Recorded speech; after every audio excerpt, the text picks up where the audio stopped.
अस्सलाम वालेकुम। मैं तमाम वकला को कोयटा के वकला की तरफ से भी और अपनी तरफ से भी आपको अस्सलाम वालेकुम कहती हूँ। हम सब एक कम्युनिटी हैं, चाहे हम किसी भी प्रोविंस में हों,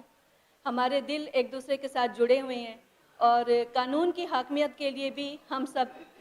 एक जगह के ऊपर इकट्ठे हैं। जिस तरह जुडिशरी का जब वाक़या हुआ है तो हम लोगों ने जुडिशरी के लिए सब वकला एक साथ हम लोग हाथ में हाथ बांधे हुए एक साथ मौजूद थे। हम लोग रैलियों में भी मौजूद थे, हम लोगों ने भूख हड़ताल में भी काम किया और मैं भी नाचीज़ उसमें एक थी। मैं इनकलाब पसंदों के एक कबील से हूँ जो हक़ पे डट गया, उस लश्करे कलील से हूँ। मैं यूं ही दस्तो गरेबा नहीं ज़माने में,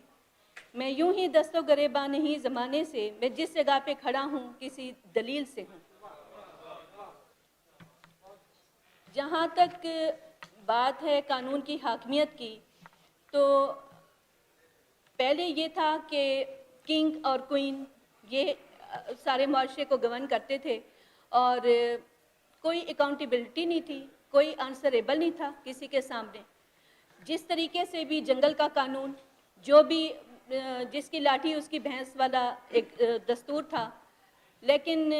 जिस तरह से माशरा तरक्की करता गया, इस तरह से एरिस्टोटल ने सेपरेशन ऑफ पावर को अपडेट किया और उसमें ऐसा ऐसा तरक्की हुई कि ये कहा गया कि गवर्नमेंट जो की मशीनरी स्मूथली तभी चल सकती है कि जब इसमें सेपरेशन ऑफ पावर हो। इसी तरह मॉन्टेस्क्यू ने अपनी book the spirit of law में ये थ्योरी दी और इसमें उसने लेजिस्लेटिव, एग्जीक्यूटिव और जुडिशरी को, ये तीन जो ऑर्गन हैं सोसाइटी के, इनको लेके चला कि लेजिस्लेचर ये है कि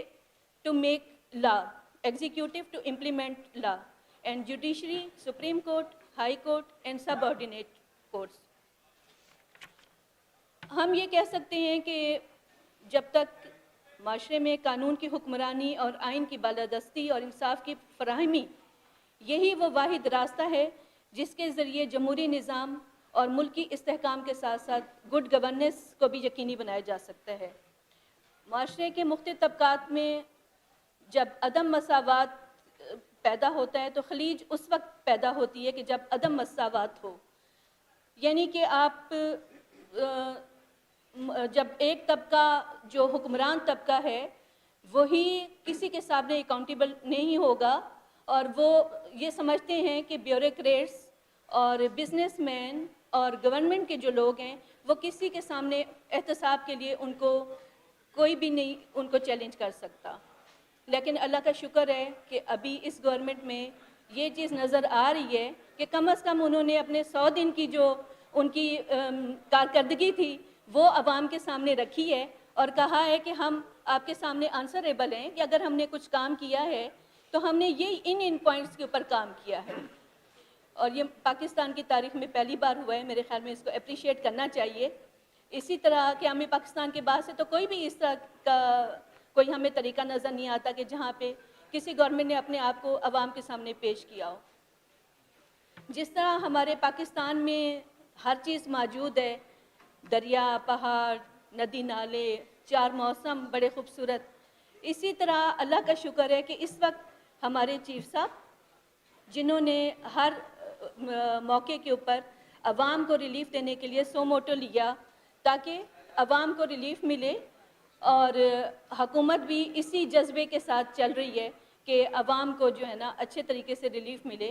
कानून की हाकमियत हो और जहाँ पे कानून की हाकमियत होगी माशरा वही तरक्की करेगा, क्योंकि वो माशरा तरक्की नहीं कर सकता जहाँ पे इंसाफ ना हो।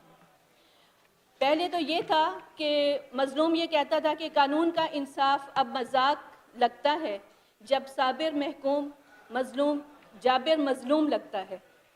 लेकिन अल्लाह का शुक्र है कि हम आहिस्ता आहिस्ता उस तरफ बढ़ रहे हैं कि जहाँ पे हाकमियत, कानून की हाकमियत हो और इम्प्लीमेंटेशन भी कानून की हो। तो मैं मैडम नरगिस नाहिद की शुक्रगुज़ार हूँ कि उन्होंने मुझे, बहुत दिल की गहराइयों से शुक्रगुज़ार हूँ कि उन्होंने मुझे इज़्ज़त दी, बुलाया और थोड़े अपने व्यूज़ शेयर करने का मौका दिया। میں میڈم نرگس ناہید کی ہی اجازت سے ایک بات کرنا چاہوں گی کہ ہمیں چاہیے کہ جس طرح پانی کا مسئلہ اس وقت ملک کا ایک گھمبیر مسئلہ بن چکا ہے، اس کے بغیر ہم لوگ آگے ہماری نسلیں جو ہیں وہ بوند بوند کو ترسیں گی. تو اگر میڈم نرگس ناہید چاہیں اور میں بھی اس میں کنٹریبیوشن دوں گی، ہم لوگ ڈیم فنڈ کے لیے اپنا